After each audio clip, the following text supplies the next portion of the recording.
Siemens has designed a family of product that essentially covers a very wide horsepower range. We call that family of products SINAMICS.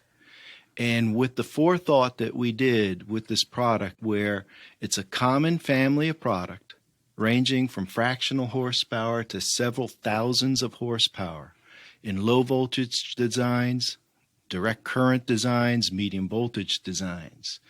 And the forethought was this family of product will be built by Siemens and only by Siemens, so we control the design.